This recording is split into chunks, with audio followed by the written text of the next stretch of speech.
everyone. Welcome to Home with Phuntsok. Thank you for joining the live session, and welcome back to friends who are coming back after a while. So last time we had finished a three-part mini-series on shamatha, which inspired the idea to develop it into an official course coming soon. But after that topic, the next question seemed to naturally come up was how to work with difficult and afflictive emotions in meditation. Especially now we're moving into colder, darker months where some people feel really affected by seasonal affective disorder. We're going into frenetic holiday time, and there's no shortage of chaos going on perpetually. And as a culture, we definitely have a dysfunction around how we deal with our emotions. We deal with dissociation, anxiety, depression, dysregulated rage on a global pandemic scale. And these are all symptoms of having not properly processed our emotions. And we are really fortunate that we have a safe refuge, our practice, to be the container where we don't have to hide, where we can fully digest these experiences. And I was thinking about how in traditional medicine systems, generally a disorder is treated with a balancing element, like hot-natured diseases like inflammation generally have a cold-natured remedy, but sometimes they will add more of the same to the disease, like adding more fire to hot-natured diseases to turn up the intensity and to really burn the illness out. Or how poisonous plants are used just from skillfully taking one part of it out or processing it in a specific way. What was once poisonous is now the antidote, which is really the core principle of Vajrayana. And that's the precious gift that emotions have to offer us, to be our own alchemist, our own hero, to embody the deity. And these are the moments that we've been training for. It gives us the opportunity to purify, remove toxicity, sit with intensity, develop staying power and equanimity, and really have sincere understanding of interdependence so that we find real healing and true resolution. And of course, this is not easy. We could all use a little more mastery over our emotions because it doesn't always feel graceful and sometimes unbearable even. So we're here to ask Phuntsok, what are the specific things we can do? How do we navigate and sit in the eye of the storm of these disturbing emotions skillfully and process them wisely? And maybe at some point we can even share some of the things that we do when we find ourselves in these situations. So whenever you're ready, Phuntsok, please.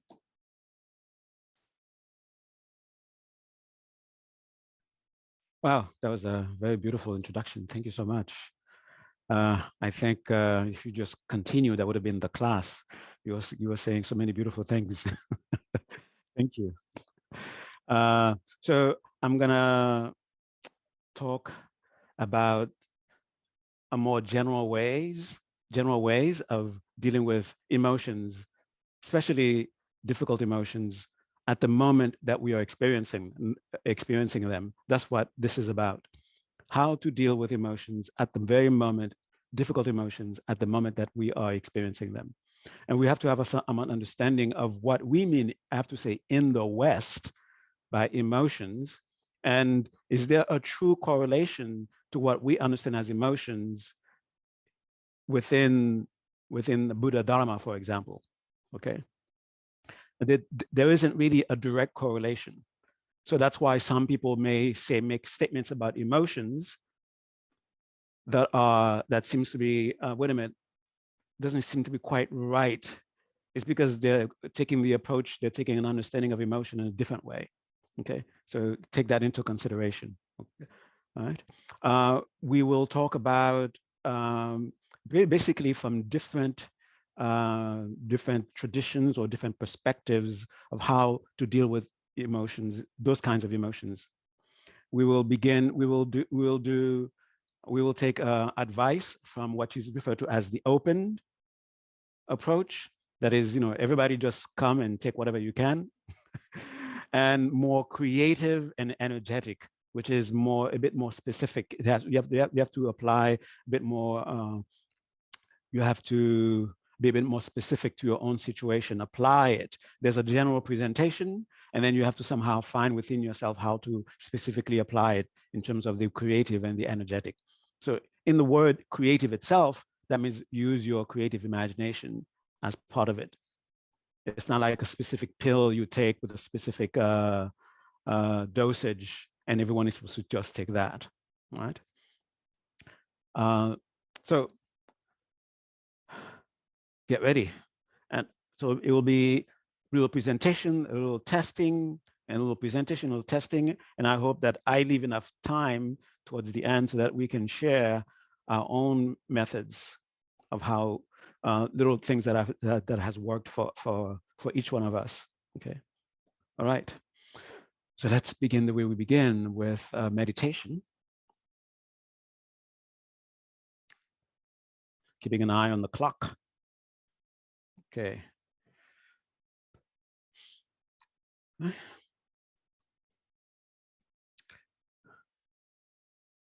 First, communicate to your entire being that you're going to enter into meditation.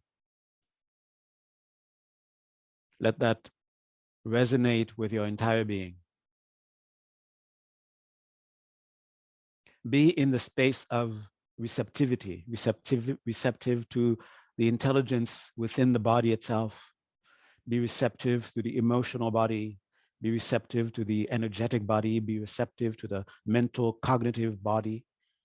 How they are responding to this intention to enter into that space that we call meditation. Listen to what the intelligence in the body is communicating to us about posture, for example. You may suddenly feel a need to make a little adjustment here, a little adjustment there. Don't think it's a distraction. Think of it as that's the body communicating with me. Or you want to meditate?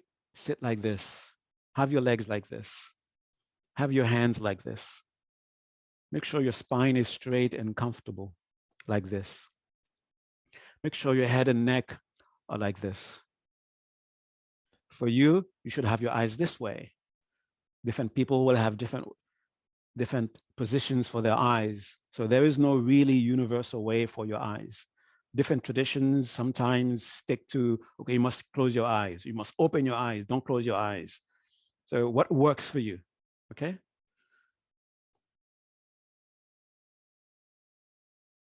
And in the posture itself, you should have a sense that I am touching something called the meditative state.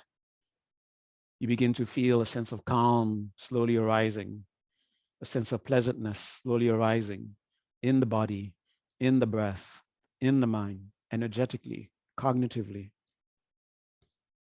And any taste should give you joy, should give you moments to celebrate. Ah, I have touched it. I am actually fulfilling my intention.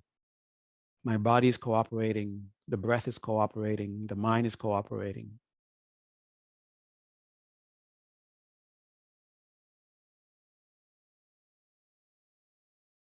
And once you feel confident in the body's posture, then you gently go to the breath. Without rejecting the body, without rejecting anything else, just make the breath the main part of your awareness. Main part, meaning other things are maybe present, but you're not necessarily going towards them, but you're keeping your attention mainly on the breath. And begin to notice how the breath is taking on the qualities of the meditative state. A sense of calming is beginning to be experienced in the breath. A sense of pleasantness is beginning to be experienced in the breath. And noticing that, also welcome them, rejoice.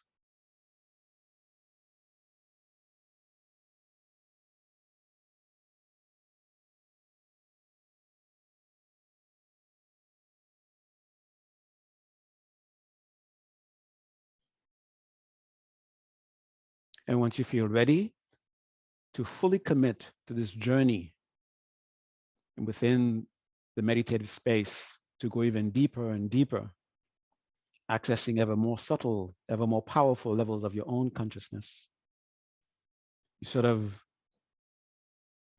sign that commitment with a deep breath.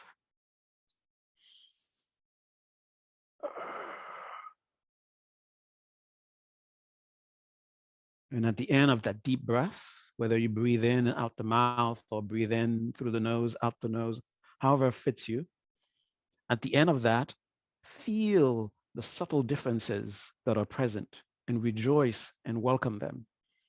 The subtle enhancement in the calm, the subtle enhancement in the joy, in the body, in the breath, in the mind, and acknowledge them as, yes, this is me being in the meditative space. I am now abiding in a more subtle, more powerful aspect of my own consciousness.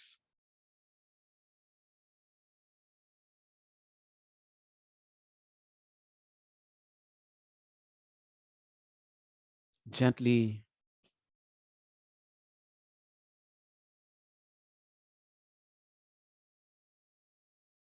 stabilize this. You can stabilize it with 3 more full breaths.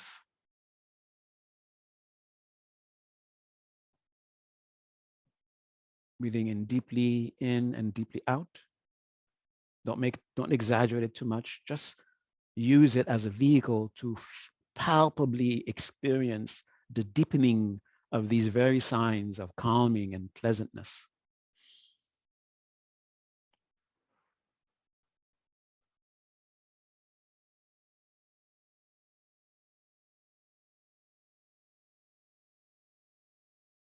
And as you feel that you're touching deeper levels of that calm, deeper levels of that pleasantness, stay with them. Stay within that as you take the next deep breaths.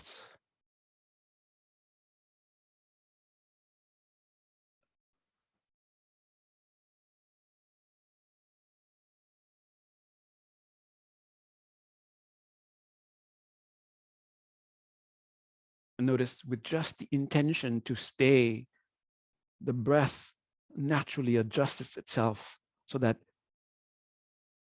you breathe a certain way that helps you to stay and to access deeper levels.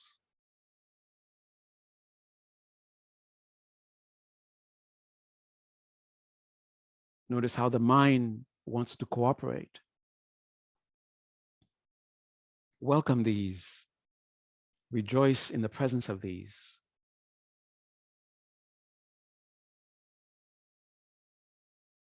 Now with the mind, notice the signs, rejoice, especially the inner signs pointing to clarity and radiance.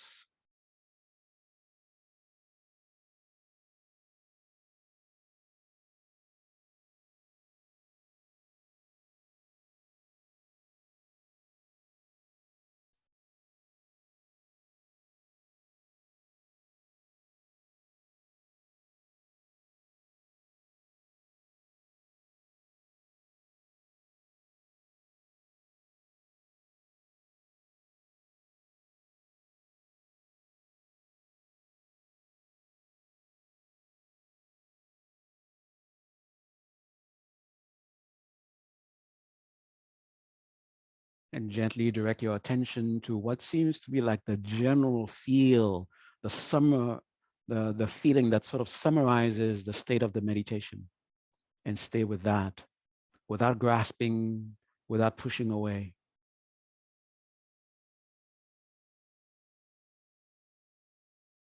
Call forth your potential while bringing attention to the space in front of you at the level of your eyebrows.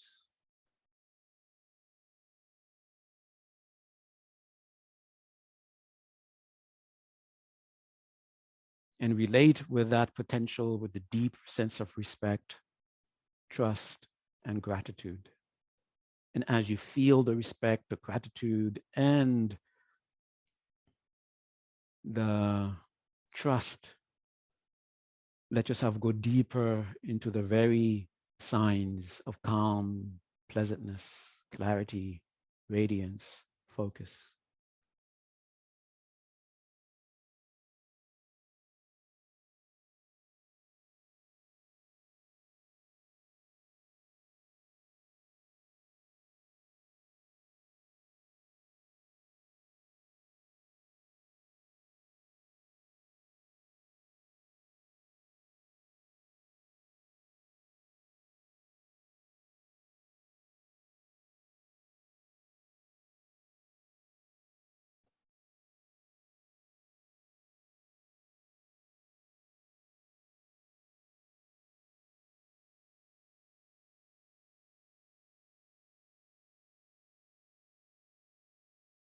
Think of your intentions.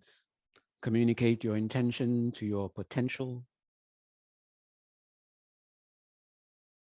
and feel great trust that it's received and it's being handled, and you let it go.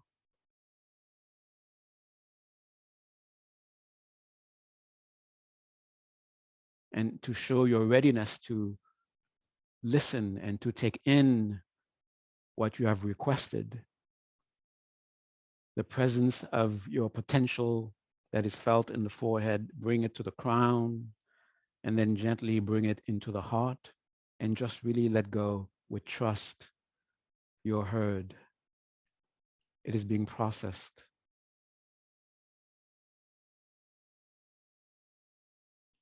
And just enjoy the space of the meditation. Notice the calm, whether it's in the body, whether it's in the breath, whether it's in the mind, and rejoice. And just rest in it. Notice the other signs also, whichever is prominent, whichever is attractive to you. Rest in it.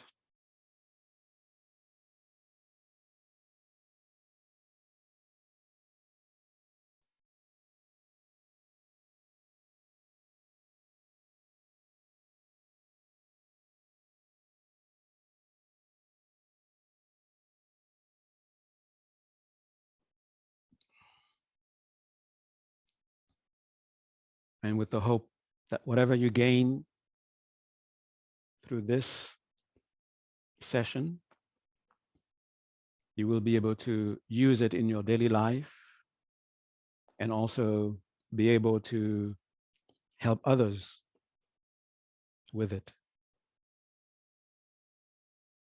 With that, bring a sense of readiness to hear, to listen, to implement.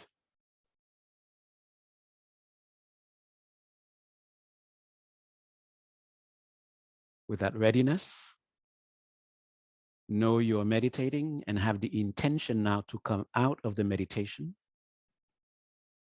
With that intention, you come out with a conscious breath.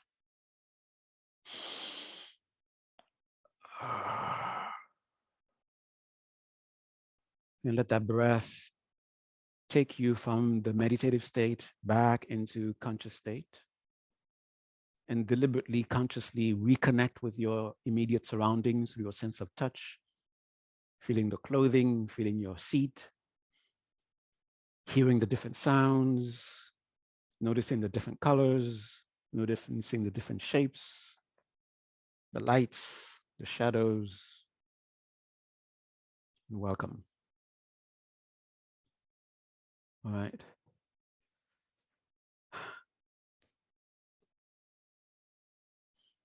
Of course, this is a topic that will take, that can be a course unto itself. And I'm going to try to give us some practical things that we can actually take tonight and actually use, right? Who here has not had difficult emotions? Okay.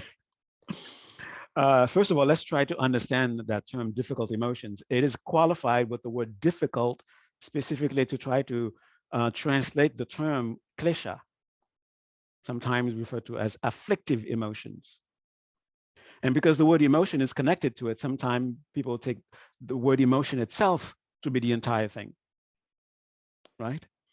And of course, it depends on the perspective that the person is talking about.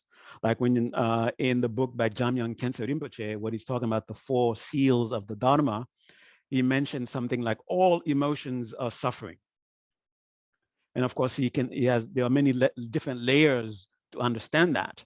But since suffering is something that we want to no longer create in the future, where we want to begin the process where we no longer experience that, where we no longer cause others to experience it, where we no longer cause ourselves to experience it. And when he says emotions, all emotions are suffering, then it might seem to be saying stay away from emotions. Emotions are your trouble. Emotions are the problem. But that is just a way of understanding things. And the teachings are always given in such a way that it is meant for who the audience is, where are they, and at what level of receptivity, and what is their position. Perhaps those people need to hear all emotions are evil, all emotions are suffering, because of a particular relationship that they have to emotions, right? But the word klesha itself is not just, it doesn't cover emotions in general. Now we have to sort of take emotions out of that context and really understand it from how it is presented as afflictive emotions. And even that term itself, disturbing emotion, afflictive emotion, destructive emotions. What does it mean? So there's something about the emotion, or you could say there's a way with which we relate with emotions that renders the emotions, or that renders this relationship, this way of relating, to be destructive, to be afflictive. Okay? Remember, the ultimate goal is defined in a very simple way as having gotten rid of all afflictive emotions. Now, does it mean that once you reach nirvana, you have no more emotions? No wonder you don't want nirvana. Who wants to be emotionless? Sometimes our emotions are so bothersome that the idea of having no emotion seems to be an attractive thing. But emotions are not the enemy in themselves, but rather how we relate with the emotions. In the email, emotions is referred to as a kind of energy. And there are a lot of people nowadays who are using that term, or describing emotions that way. It's a kind of energy. But also understand emotions to be a message coming from the depth of our being about something that we hold to be true. So the emotion is really speaking our truth to us. That's what we have to understand. It is speaking our truth to us. And now how we relate to that message, that's a different thing. That's when it becomes afflictive. So at a certain level, anger is simply speaking a truth about our truth to us. But how we usually deal with anger, we usually deal with it in a way that is unskillful. So it is the unskillful way of relating with anger that we have to begin to cure. We have to begin to cure ourselves of. Okay, it's not the anger itself, but rather how we relate with anger. Otherwise, if anger was entirely evil thing, a thing to be completely, to not have a tiny bit of it in your mind, then what is this thing that we encounter when we supposedly, when we reach the higher teachings, we see these beings embodying anger. They fully inhabit anger, but they are relating with it in a way that is skillful. Instead of it being destructive, it is constructive. And the same thing can be said about all the other emotions, the so-called destructive emotions, jealousy, pride, all these kinds of emotions. Okay. First, understand it is a message. communicating our truth to us. Since it is communicating our truth to us, the uneasiness that we experience comes from two places. It comes from the habit of not relating to it properly, which is mainly what is causing the uneasiness. And then we feel the need to distract ourselves from the uneasiness. And we've become quite adept at distracting ourselves from that. And there are methods that are skillful that uses this habit of distracting ourselves. As a matter of fact, what was that? Was that, I don't remember what social media was that? Was that Twitter? Instagram? I forgot. Where some of you beautifully shared what is it that you did, what is it that you do at times when you are overwhelmed, when these destructive emotions come over you, and you need to distract yourself from them. So that's a skillful way of using the habit of distracting yourself. But that is distracting yourself from the habit of unskillfully dealing with this truth coming from the depth of our being, from this message. It is not a method of getting rid of this bad habit. That's what we have to understand. Okay? Let's say, for example, I'll take Ference's example, which is very nice. But I think he has to be alone when he does that. Find a quiet place. He goes to the beach and lies naked. That's his way of distracting himself from this bad habit of dysfunctionally dealing with this kind of destructive emotion. Okay, so that is a method of not being overwhelmed by these destructive tendencies, so that they don't lead us to create further destruction. So they don't lead us to create further seeds of suffering. Okay, that is a skillful way of distracting. Okay, but it doesn't mean doing that will cure you of that tendency. That's what we have to understand. So we have to approach this. What can I do? So if you cannot deal with it directly, then skillfully distract yourself with the understanding that I am distracting myself. Okay, and you can do this creatively, where you imagine something or you deliberately do something. Okay, and with the understanding as you're doing it, I am skillfully using the method of distraction. Okay, and there's a beautiful sutra called the Vittaka Santana Sutra. Vittaka Santana Sutta. Okay, Vittaka is, thoughts running around. Okay, Santana is removing. Okay, so there's this in the sutta, the Buddha sort of present like 5 ways, 5 means of dealing with thoughts, emotions that are too much for us to take, too much for us. They will lead us to strengthen the habit pattern of being destructive to ourselves, being destructive to others, not be able to deal with reality constructively. Okay, and the first one, and is actually basically Buddha say, distract yourself. That's what he says, distract yourself. So that's the first method. So you apply that, and use your imagination. So whatever it is that can take your mind away from it, because you can't deal with it directly right now. Okay, it's just like you're having an argument with someone. Okay, it wasn't just naked in the beach. Okay, all right. There were other things involved. So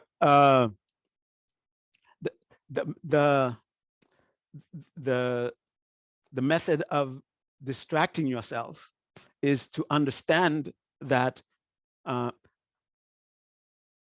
realistically speaking, just like you're having an argument with someone, and then that's when the kleshas come, right? The habit tendencies of responding a certain way. either being defensive or being offensive, where you're not really dealing with whatever is being presented to you in a way that you actually are taking care of it, right? That's when that means I'm afflicted. And since I cannot have the affliction sitting there yelling at me saying, do something defensive, do something offensive. What it's actually doing in a way is distract yourself. You don't know how to deal with this. But here is a pretend way of making you think that you are dealing with it. Okay. It's actually a pretend way of making you think you're dealing with it. We are dealing with it. That's why the habit grows so strong, because we think we are dealing with it, but we're actually distracting ourselves from it. Okay. So when we find ourselves in this kind of situations, when the emotion is just too strong, that's when we say, sorry, I can't deal with it right skillfully at this moment right now.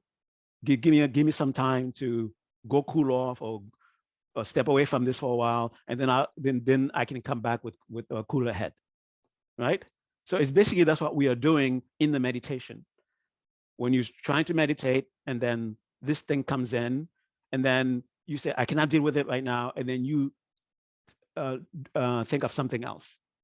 And there are different things you can think of which are the opposites of things. Like if, for example, it is said that if you're feeling attachment, think of impermanent. Depending on the emotion that you're having, try to think of the opposite. If jealousy is overwhelming you, then rejoice. Try to deliberately rejoice. Yes, the rejoicing will be fake, but it's not to have a real rejoice. It is basically distracting yourself from being hijacked by this habit of unskillfully dealing with an emotion. That's what you're doing. Remind yourself that's what you're doing. So you pretend to rejoice, at least, okay? As you're pretending to rejoice, you are distracting yourself, and the power that this emotion had on you, well, is no longer there, okay? That's one way of dealing with it, okay? And the other, let me quickly go to the Buddha and the Santana Sutta, okay?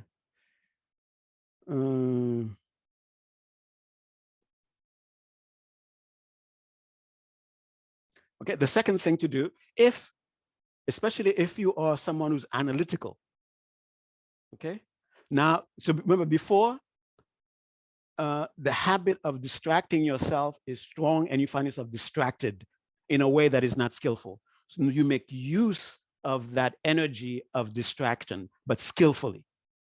So if those of us who are analytical, instead of the habit of analytical being a way of just putting more energy into this bad habit, we can skillfully use it by telling, the way it is described in there is, this way of dealing with it, is it really going to benefit me? What are the benefits of this? And if there are no benefits, what are the results that I've experienced? What are the possible results that I will experience from this? For those of us who are analytical, this coming to some sort of conclusion, coming to a seeing that, this defensiveness, this offensiveness, this, I would even say, this freezing, even this running away, is not really dealing with is not really dealing with it in a way that will remove this from me. Okay, so we think about the drawbacks of it. That's the second thing. So the first one was distract yourself, right? The second one is to use analytical ability. And the third one is a bit, and as you can see, they become a bit more subtle, a bit more powerful. So remember, and I say the more powerful, I mean, what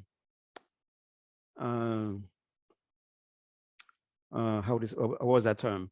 A bit more playing with fire, so to speak. Okay. And I shouldn't use the word more powerful. More powerful should be whatever works for you. That's the most powerful. You can hear that there's a very secret mantra. It was buried under 10,000 miles under the earth. And some great yogi went there and got it. And here's the mantra. If it doesn't work for you, it has no power. Okay. That most powerful thing is what works for you. If saying da da da da da da da da da and it actually works for you, that's the most powerful method for you. Okay. So don't look for some absolutely existing, inherently existent, most powerful. Such things don't exist. Okay. What works for you, that's the most powerful. And of course, it will change as you change. Okay. So the next one is, especially if you're able to have some sense of staying with the emotion. Okay. And this is a different kind of distraction. It's basically ignoring the emotion. It's not, remember, it's not ignoring the emotion, but rather ignoring that tendency that tells us, is propelling us to relate to the emotion in a way that is not skillful. Ignore that impulse, ignore it. That's the third advice. That's the third way of taking care of it. Remember, these are temporary means. These are not absolute means. This does not mean that ignore your this tendency, eventually you will be free of it. No. Right now, you cannot directly go to it and say go, or do something to it and transform it. But this is where you are right now. You're able to stay, not run away, not distract yourself, but not push it away, but you can just ignore it. Okay. And the way it is said, not attending to it, but attending to the relaxing of thought itself. So you don't attend, it's a kind of distraction, but it's an inner distraction to the state of mind itself. So somewhere in the mind, there is a part of it that is relaxed, that is not so tense. At the moment when the tendency to unskillfully relate comes up, there's a tense, we feel a tension in the mind, and it feels like the tension pervades the entire space of mind. Like there's no space in the mind that is not in tension. But this is telling us that's a lie. Break that lie, undo the power of that lie by actually witnessing in your mind there is a space somewhere where there is a relaxation, and then rest your attention in that relaxation. Okay, that's this thought. And these very 5 ways of dealing that the Buddha is presenting here, called the open. You could say now the later, the more esoteric, the more what's that term? The more powerful. I don't want to use powerful. More flirting with fire kind of methods. They basically are using the same things here, but giving us specific methods of dealing with that. Okay, so they have different ways of distracting, different ways of what kind of analysis to do. Okay? What space, what attributes of the mind to rest in, for example. Okay, so that's what makes them so supposedly higher teaching. Okay. Now, I don't know how many I've said so far, but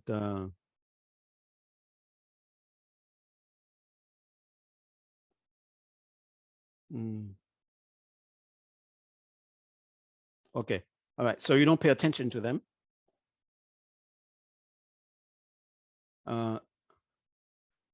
You find a space in the mind that is relaxed and rest there. The very last one is, this is where Tantra takes that and then blows it up. Okay. What it says here in the sutra way is to do something. Physically do something. Out of there. Physically do something. Go to the beach and lie there naked for 8 hours. Listen to the ocean. Okay. That's not okay. By the way, that's not what is in the sutta. Okay, the sutta doesn't go on the beach, lie naked for 8 hours. Okay, don't say Phuntsok said the sutta said go to the beach and lie naked there. I didn't say that. Okay, that is not what the sutta said. What the sutta said was to when if especially like you've tried each one, it seems like that's not working, right? So he says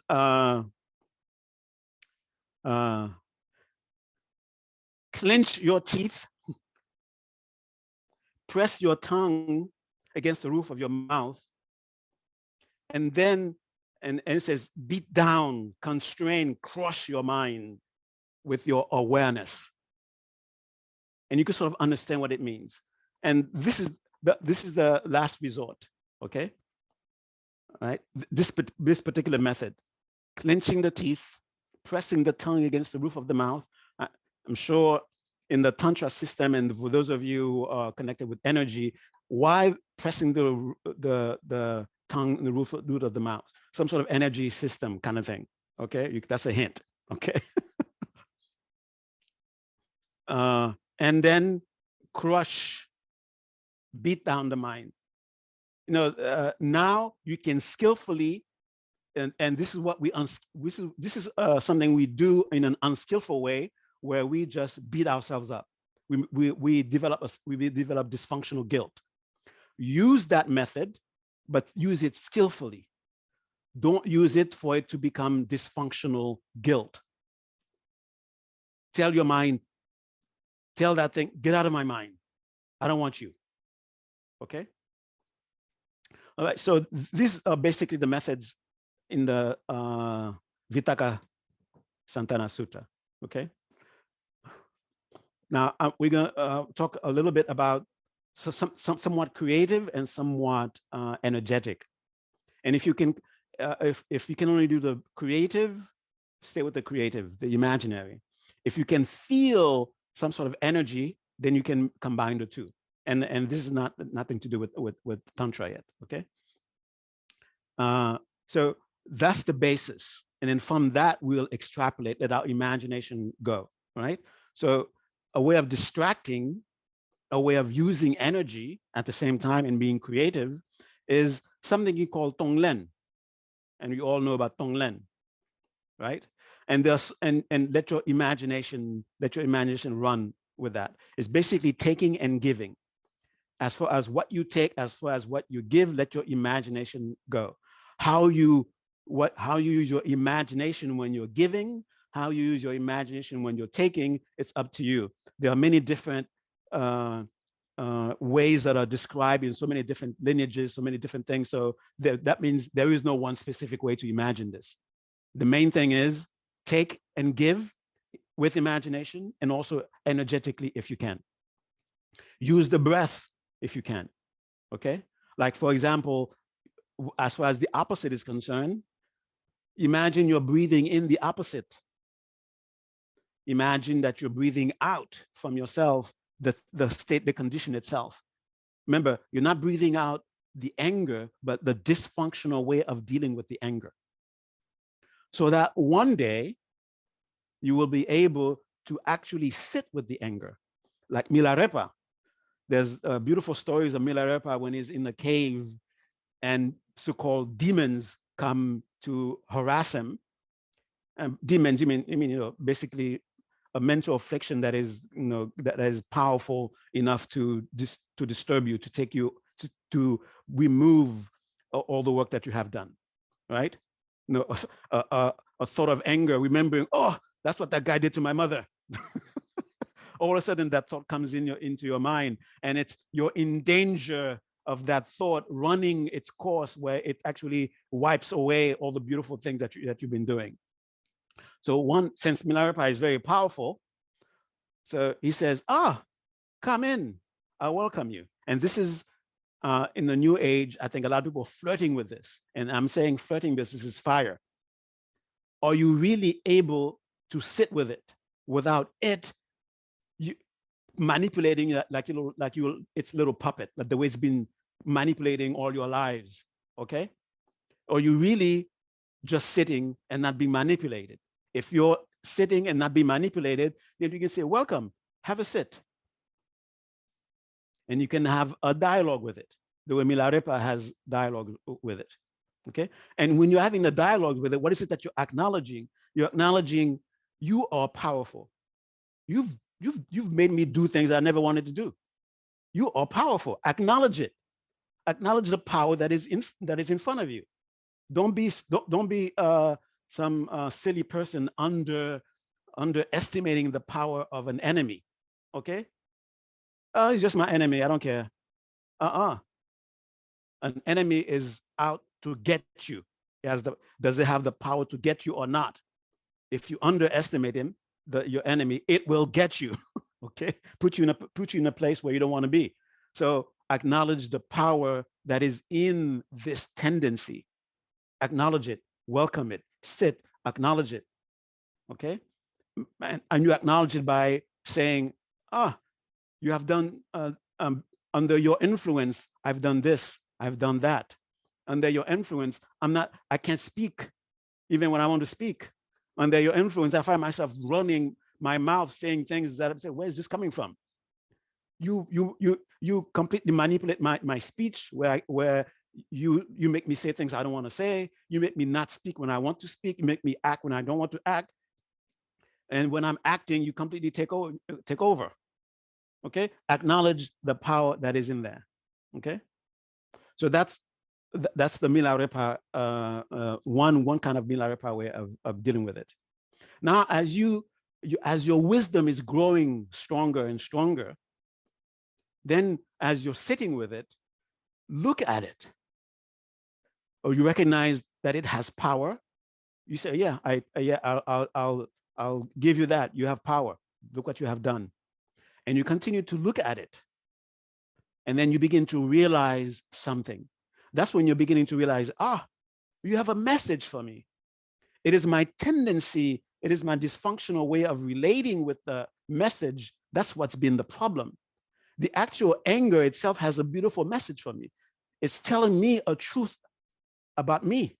It's speaking my truth to me. Now I can hear my truth. But before you actually be there, make sure you can actually sit with it without being manipulated. And this is where Tantra comes in. Okay. One way Tantra comes in is that's where the alchemical process. You recognize there's power in there. You recognize there's a message in there. So you alchemize. I was going to make a verb out of alchemy, and then I'm completely messed it up. You alchemize.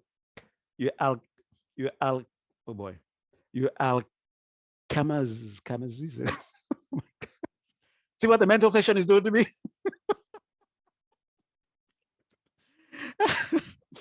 Okay, you alchemize, you alchemize. You make alchemy into a verb. Okay, that's all my flexion will allow me to be able to do with the word. Okay, you notice its power. The power, there's nothing evil or destructive necessarily inherently destructive about the power. There's nothing inherently destructive about the message. You recognize that now that is your wisdom. Now you're dealing with it with wisdom. What does that mean? You're dealing with wisdom. You're just listening to it. Hear what it has to say. Don't jump to conclusions that you have to be defensive. Don't jump to conclusion that you have to be offensive. Don't jump to conclusion that you have to be frozen. Don't jump to conclusion don't jump to conclusion. Jumping to conclusion is the habit of that's because of the habit of misunderstanding, otherwise known as ignorance. Put that aside. Now let wisdom come in. And what is wisdom? It's not saying, oh, you are empty of inherent existence. If you don't really know what you're talking about and you say you're empty of inherent existence, that affliction will slap you in the face and tell you, who's empty of inherent existence?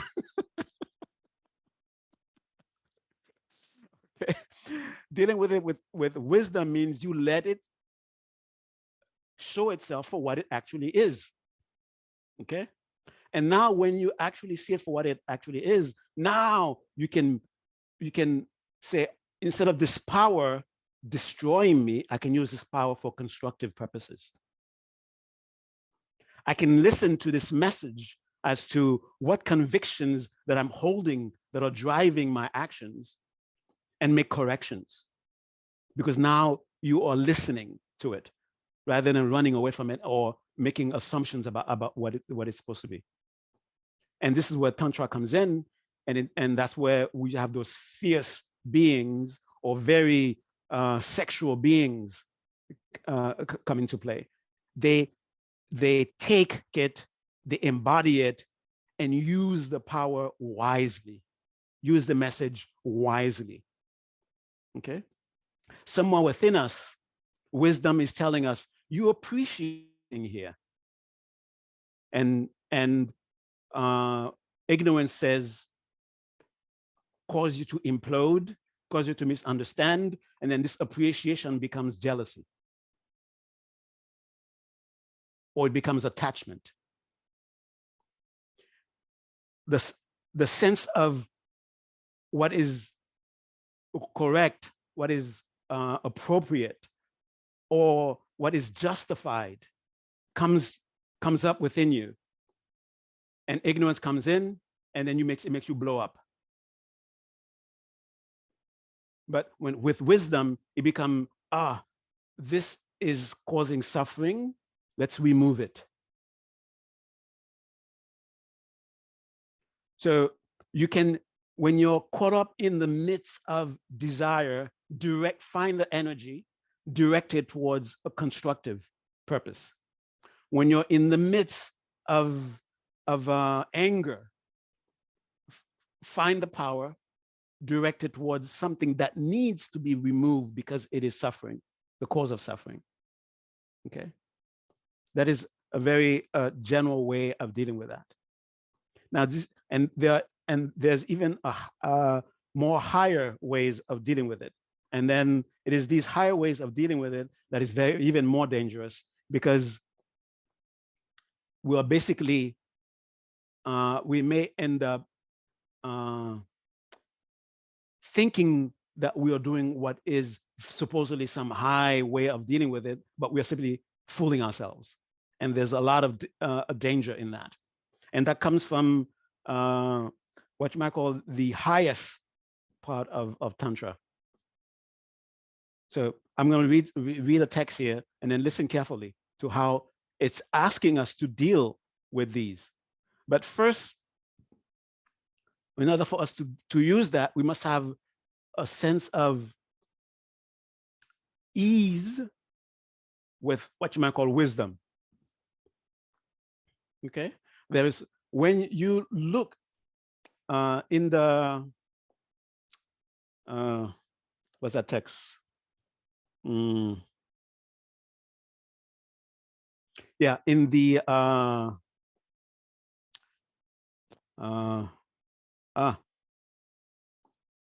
it's a Lojong text. I forgot, the name escapes me right now. See what afflictions do?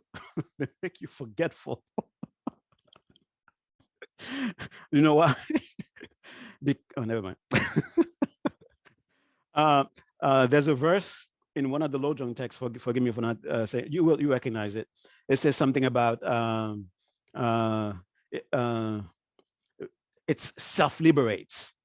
It self-liberates. So the affliction comes, you look at it, and because you're no longer looking at it with ignorance, with misunderstanding, you're looking at it with wisdom, the tendency that ignorance would make you deal with it goes away. And the threat and the danger that it poses to you, that just goes away. So it self-liberates. That is, just by looking at it, it liberates. So to be able to see things in that way, when you're somewhat comfortable with that, and that's what this is talking about here. The three poisons, basically the main generals of every single suffering that we have ever experienced and will experience and are experiencing. Some kind of form of because of misunderstanding reality, right? We dysfunctionally go towards destruction and attachment and so forth. The three poisons, okay? The three poisons arise in,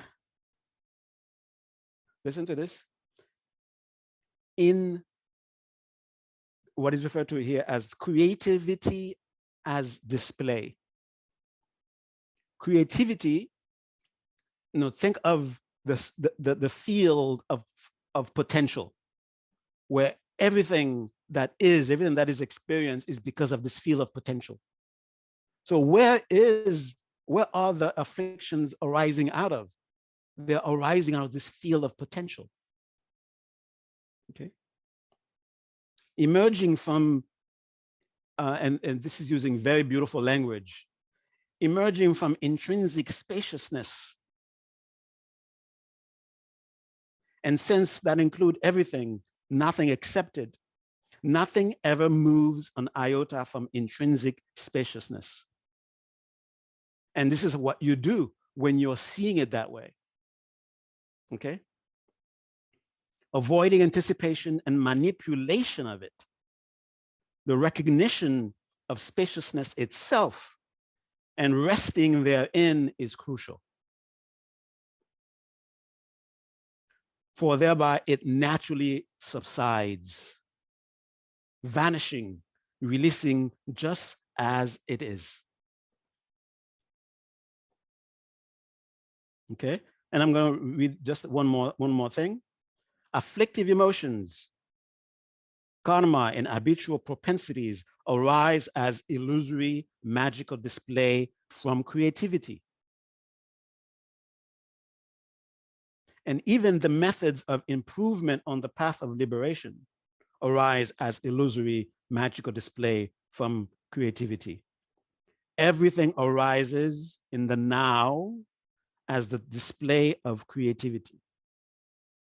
So it's a different way of sort of conceptualizing, a different way of relating with it. Understanding that what is arising is because of the field of potential itself. And it is the field of potential itself taking on a particular display, like magic. And what happens? Does that mean that go ahead, go blow your head off? That's not what it's saying. It is saying when you recognize that, the tendency to have your head blown off is taken away. It's no longer some powerful demon controlling you. You see it simply as, you're just a little baby. You just came from, you're born from the field of creativity. Okay. And what bubbled you up into appearance is my personal truth. You're simply ringing my personal truth to me. And listen, okay? And listen. Because there are, in a psychological way, in a psychological way, you can express this as, these are mechanisms that evolved out of our being as a way of dealing with stuff. So understand the tendency, the intention of that process. It's not some evil being in your mind or somewhere in the stream of your being trying to get you. And therefore you have this bad habit of dealing with emotions destructively. It is rather a kind of evolution coming out from, born from, here's something that you experience, and because of what you knew at the time, and because what you knew at the time was incomplete, you develop this way of trying to deal with it. So honor that, this power within you that is automatically trying to help you. Don't demonize it. Don't look at emotions, no matter how painful they may be, no matter how confusing they may be experienced. Don't demonize them. There's one thing you can say about emotions: they never lie. Okay? Emotions never lie. They may be reporting, they may, like if John said the sky is red, oh, no, the sky is sometimes red. The sky is purple, no, the sky is sometimes purple. The sky, is there a color the sky has not been? Okay, I have to further qualify it. Cloudless sky at midday without pollution. And John said, it is purple, right?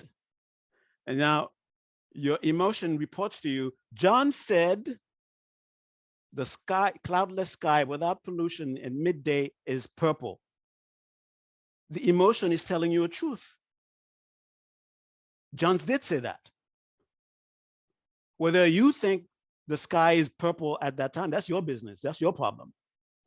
But the emotion is not making the statement, but reporting a truth. You understand what I mean? It's reporting a truth.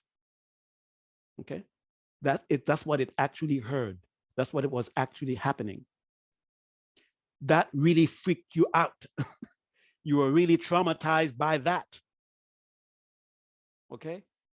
That trauma was real for you, was a truth. And trying to help you deal with that trauma, they say freeze, run away, fight back, say something, do something. But it's coming from a misunderstanding, not a full picture of the situation. But it's trying to help you to understand that. Okay? So with that understanding, whatever the emotion, then that will give you the capacity to develop resilience to just sit with the emotion. And eventually see its power and see that the power that it has is not trying to beat you with it, but it's actually trying to give it to you. Oh, you remember you asked me to store this power for you? Oh, here it is. That's why it feels so overwhelming. It's actually not trying to have power over you, but rather trying to give you a gift, it was, you made it the custodian of a part of your energy. And that the condition has come up where it's automatically saying, oh yeah, you asked me to come up when you need this energy. Here's the energy. What are you supposed to do with this energy? Or you need to create something, or you need to get rid of something. You need to understand something. Here's the energy for that. Okay. So these different methods of dealing with emotions, sorry, they're all not so specific, but you can use your imagination to draw specifics from them. Okay. And if you are initiated into some specific tradition where you're asked, okay, you deal with it in this particular order, then remember that while you're doing that. Okay. The aim is still to get rid of this dysfunctional way of dealing with emotions, to be completely free of them. Okay. So that when we need the power of anger, we use it skillfully. When we are supposed to appreciate something, we appreciate it skillfully. Okay. All right. Sorry, I thought I would be able to do a little meditation, but with that, but no, we don't have. But rather, I would love, I think would be much better for us to share with each other our little nuggets of what we have used in the past to help us. Okay. And the floor is open for people to share. Of course, you can also ask questions. Maybe to get us started, perhaps you can read maybe one or two of the responses, a quick one. Yeah. Quick one. These are some of the responses we got on Instagram. Someone wrote, try to think about the root cause of the emotion instead of the emotion, like an investigator.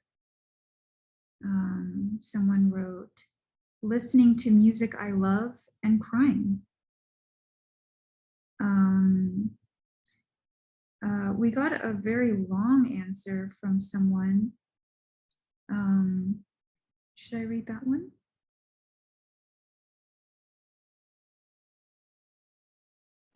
Can you summarize it?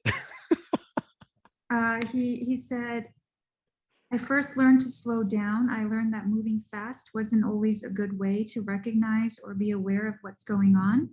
I also learned that walking away or being silent is a perfectly acceptable response, as long as you do it peacefully and lovingly. Understanding the difference between conventional truth and ultimate truth also helps, because it's able to help me see that most of my problems are caused by my conventional conditioning as a child. Being understanding to that helps me generate patience and compassion for the situation and my emotions. I take mental notes of these formations and I meditate on them. I learned that meditation is a way to reset yourself to re-enter back into society. And he shared a quote. Whenever there arises in the mind the desire to become attached or angry, I shall not do or say anything, but remain impassive as wood. And he also says, I stopped doing hobbies that lead to rehearsing aggression. That helped me discover there are other ways of solving a problem without violence and anger. Yes, those are very nice. So that quote, you all recognize that quote, right? It's from Master Shantideva, right? Yeah. And that's also a method where I can't look at this, I cannot sit with it. So I'm just gonna not do anything. I'm not gonna talk. I'm gonna freeze. I'm gonna skillfully, consciously use freeze. But with understanding that what freezing is gonna remove it, but it's just gonna be the space. It's gonna give me the strength that I need eventually to be able to, okay, come in, have a sit. Ooh, you're beautiful. You got all that power you got. Would you like a drink?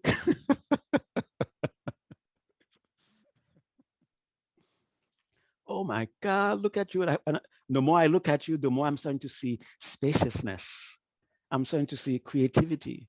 I'm no longer the duality that was so strong in the beginning is starting to fade away. Okay. I'm trying to see that you and I share the same ultimate nature. And now, instead of focusing on the part that seems to be scary, that one I want to run away from, I can focus on the beautiful that is here. The spaciousness, the creativity, the luminosity. Okay. Francis, you're going to say something. Hello, it's so nice to see I all see of you. And, so I would like to know if we can go more deep into when we switch to Tantra and how we use it in detail, please.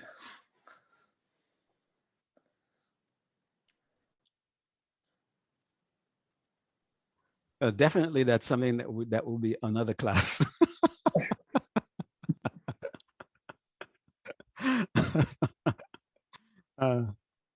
The thing is, as you are engaging in, let's say, the destructive emotion that is overwhelming you, is to first of all, you must engage it with that kind of understanding, and allow yourself to be motivated to deal with it with compassion. Okay. And then you can do your very creative tantric way of doing that. Okay. And for those of you who are sensitive and energetically sensitive, if you can feel it, that very capacity to energetically feel it, that also give you the capacity to transform. That also give you the capacity to direct.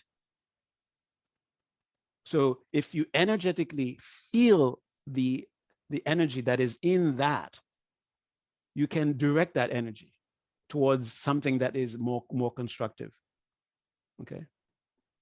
And you can even in that very perception of it, perceiving of it, you can notice its malleability. You can notice its malleable nature and then play with it. Okay, I guess those of you who are sensitive to energy, oh yeah. Those of you who are not sensitive to energy say, what is he talking about?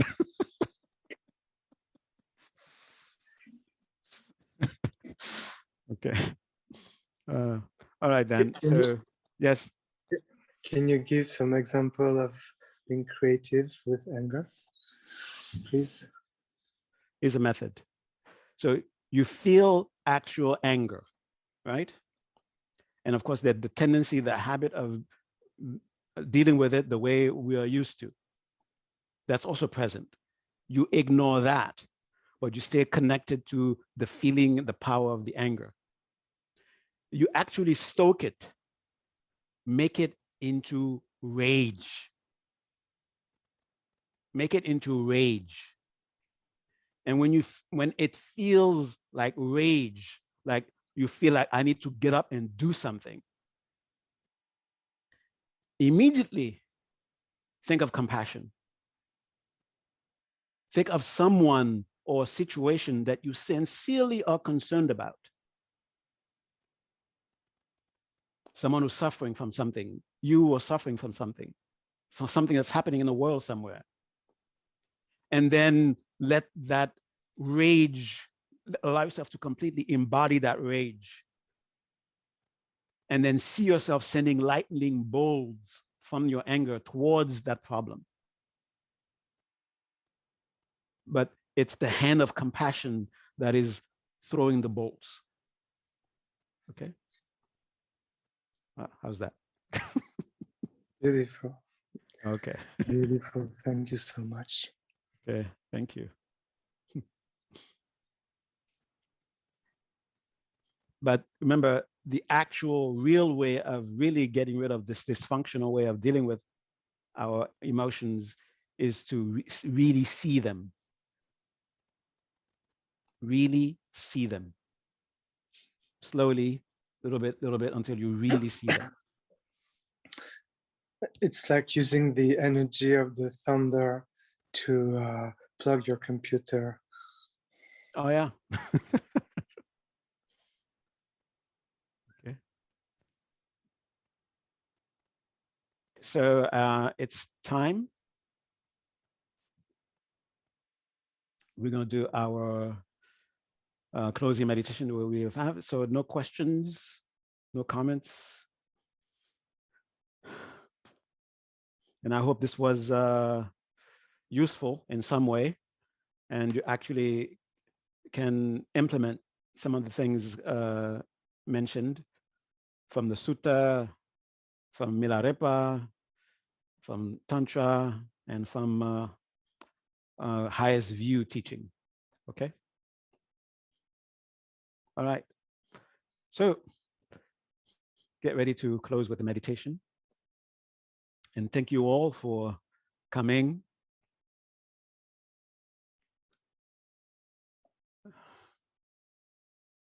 Remember how it felt when you were in a meditative state. Let it be an invitation to your entire being to enter back into that space.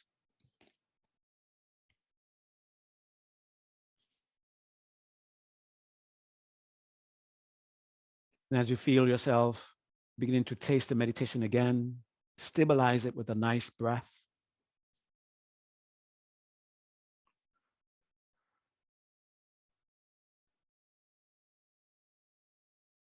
Feel the collection that you call you,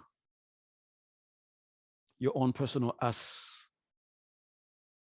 Left hand, right foot, left foot, head. And how, even though they are different, they all say us. Once you feel that sense of us, now expanded to us, this virtual sangha. Feel we are sitting next to each other in a circle.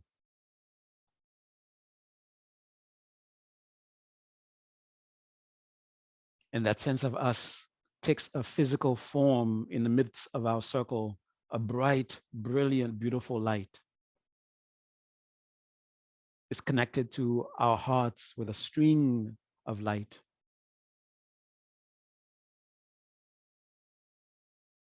We empower us, the us empowers us, me. Me empower us empowers me.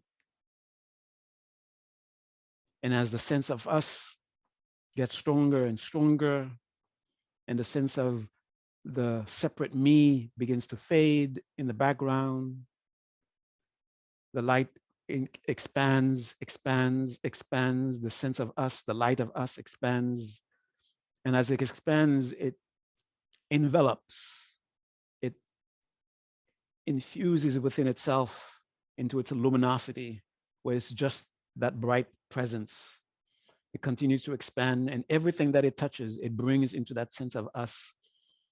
As it continues to expand, it expands into your home, into your neighborhood, taking all the pets, all the neighbors, all the trees, all the grass, continues to expand until your entire state continues to expand until the entire country, the entire planet. And if your imagination allows, you can make it expand to the edge of the universe. And that sense of us is still present.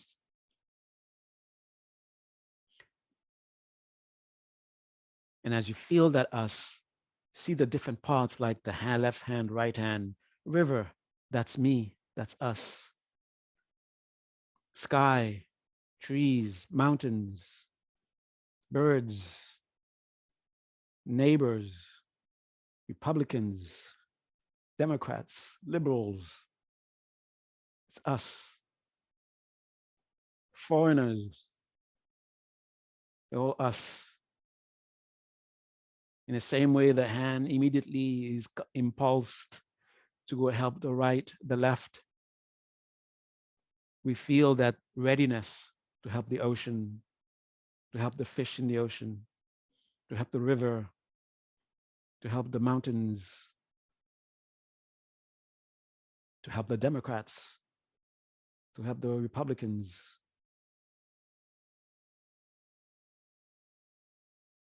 Now that is well within us. So the symbolic form begins to disappear, and just the essence of it is remaining within us. So the light, big light bulb is shrinking. And as it shrinks, whatever it leaves behind, it leaves it luminous, shining with that sense of us. Until again, it comes right in the center of our circle. And we still feel that string of light connecting us to it. And through the string of us, the light connecting us to that luminous presence, it goes into each one of us, dissolving into us. And we feel palpably as I help us, I help me. When I help me with this understanding, I'm helping us.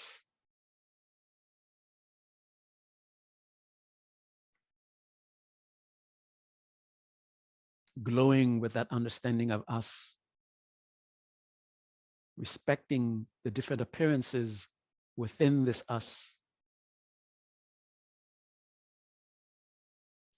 Now go back to just the feel of the meditation. Feel the joy, whatever measure. Feel the calm, whatever measure. Feel the clarity, the radiance through the inner sensations themselves. Feel the sense of focus, whatever measure, whatever degree. Rejoice, celebrate. And combine all these into a kind of a feeling that sort of summarizes the state, your meditation, like the signature of your meditation. Feel its power. And as you feel its power, think of what concerns you, whether it's completely personal, something that's in your mind right now that you're concerned about, and direct that energy to help address that concern. By the power of this, may such and such take place.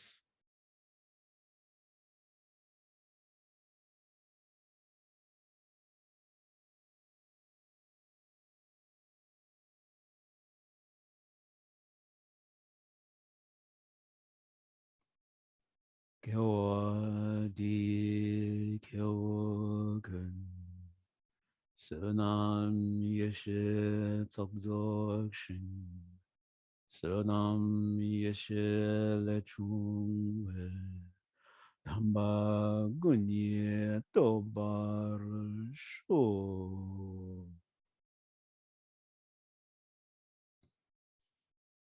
And get ready to emerge from the meditation, to go back into conscious, full conscious awareness.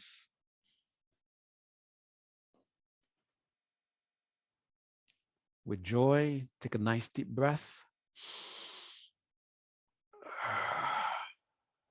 And deliberately become aware of your immediate surroundings through your sense of touch. Make connection, feel your clothing, feel your chair, hear the different sounds, deliberately smell the different scents, deliberately see the different colors, the different shapes, the different lights, the different shadows. Thank you very much. Thank you so much, Phuntsok. Thank you everyone for joining here live and through the recordings wherever you are. If you would like a handheld, more personalized instruction on working with your difficult emotions or any other aspect of practice, Phuntsok is generously opening up his free time for private sessions.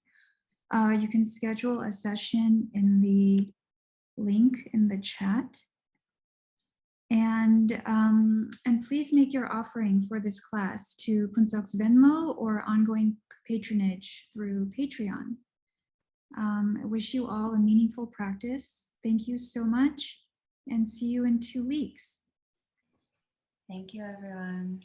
Thank you. Nice to see you. Good to see you. Thank you. Good night. Good night. For parents, is it good morning? Thank you so much. This is a very lovely class. Thank you. Thank you, Shao. Okay. Night.